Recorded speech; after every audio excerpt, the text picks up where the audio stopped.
Selamat pagi semuanya, saya Maria Vitasai dari kampus Universitas Pamulang. Di video kali ini saya akan membahas tentang bahaya narkoba dan cara pencegahannya. What is narkoba?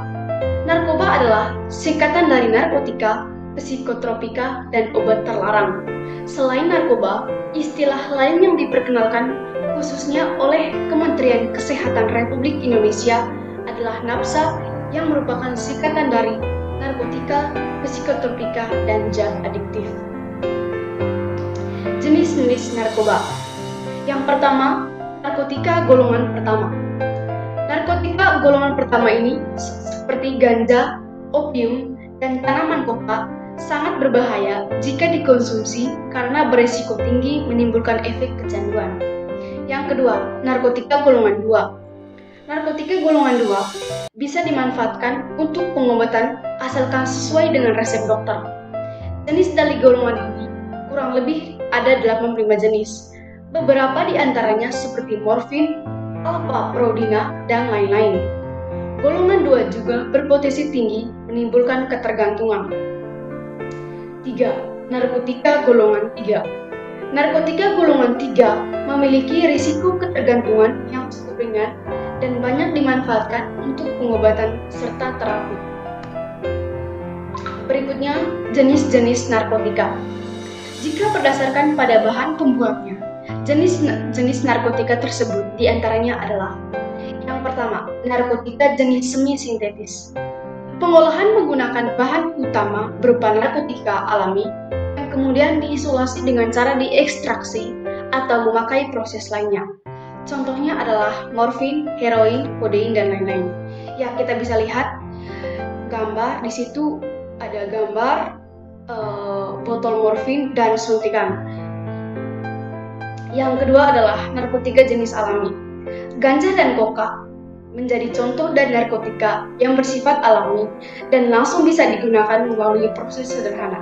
Di sini kita lihat tanaman ganja dipelihara di suatu tempat. Yang berikutnya, bahaya dan dampak narkoba pada hidup dan kesehatan. Yang pertama, dehidrasi. Penyalahgunaan zat tersebut bisa menyebabkan keseimbangan elektrot berkurang. Akibatnya, badan kekurangan cairan. Jika efek ini terus terjadi, tubuh akan kejang-kejang, muncul halusinasi, perilaku lebih agresif, dan rasa sesak pada bagian dada. Jangka panjang dari dampak dehidrasi ini dapat menyebabkan kerusakan pada otak. Yang kedua, halusinasi. Halusinasi menjadi salah satu efek yang sering dialami oleh pengguna narkoba seperti ganja. Tidak hanya itu saja, dalam dosis berlebih juga bisa menyebabkan muntah, mual, rasa takut yang berlebih, serta gangguan kecemasan. Apabila pemakaian berlangsung lama, bisa mengakibatkan dampak yang lebih buruk seperti gangguan mental, depresi, serta kecemasan terus-menerus. Yang ketiga, menurunnya tingkat kesadaran. Pemakai yang menggunakan obat-obatan tersebut dalam dosis yang berlebih, efeknya justru membuat tubuh terlalu rileks sehingga kesadaran berkurang drastis. Beberapa kasus si pemakai tidur terus dan tidak bangun-bangun. Hilangnya kesadaran tersebut membuat koordinasi tubuh terganggu, sering bingung, dan terjadi perubahan perilaku. Dampak narkoba yang cukup berisiko tinggi adalah hilangnya ingatan sehingga sulit mengenali lingkungan sekitar. Yang keempat, kematian. Dampak narkoba yang paling buruk terjadi jika si pemakai menggunakan obat-obatan tersebut dalam dosis yang tinggi atau yang dikenal dengan overdosis.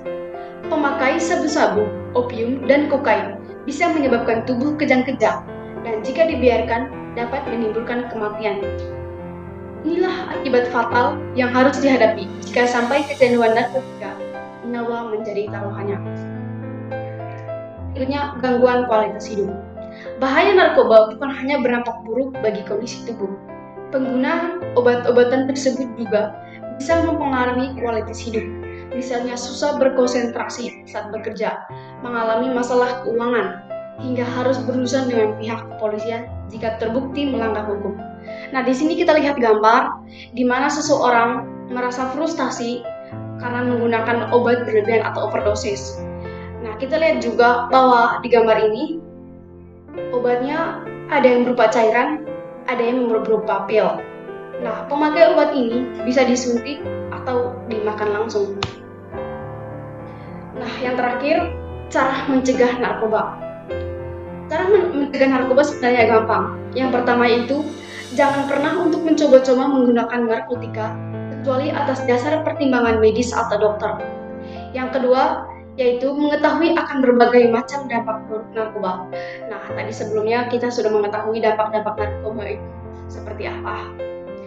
Yang ketiga, memilih pergaulan yang baik dan jauhi pergaulan yang bisa mengantarkan kita pada penyalahgunaan narkoba. Ya, misalnya sehari-hari kita berkumpul dengan teman yang mengkonsumsi narkoba. Jika kita terus-terus bergaul dengan mereka, berarti kita juga akan terpengaruh untuk menggunakan obat-obat terlarang tersebut. Yang keempat, memiliki kegiatan-kegiatan yang positif, berolahraga ataupun mengikuti kegiatan-kegiatan organisasi yang memberikan pengaruh positif baik kepada kita. Nah, di sini kita mengambil kesimpulan bahwa kegiatan-kegiatan organisasi yang dimaksud adalah misalnya kegiatan kerja bakti bersama, kegiatan-kegiatan dari sekolah atau dari kampus.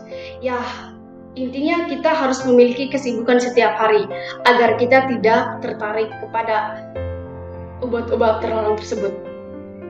Selanjutnya, selalu ingatkan berwawasan ancaman hukuman untuk penyalahgunaan narkoba, apalagi bagi pengedar narkoba dan lembaga pemasyarakatan. Nah, dari hukum pasti ada hukuman untuk penyalahgunaan narkoba. Nah, jika kita tahu hukuman dari penyalahgunaan narkoba tersebut, kita harus ada rasa takut. Selanjutnya, gunakan waktu dan tempat yang aman. Jangan keluyuran malam-malam. Bersantailah dengan keluarga, berkaraoke, piknik, makan bersama, masak bersama, beres-beres bersama, nonton bersama keluarga. Selanjutnya, bila mempunyai masalah, maka cari jalan keluar yang baik dan jangan jadikan narkoba sebagai jalan pelarian. Nah, nilai yang terakhir ini bisa kita ambil kesimpulan, meskipun seberat-beratnya masalah kita, jangan pernah mengambil langkah yang salah. Carilah jalan keluar yang baik.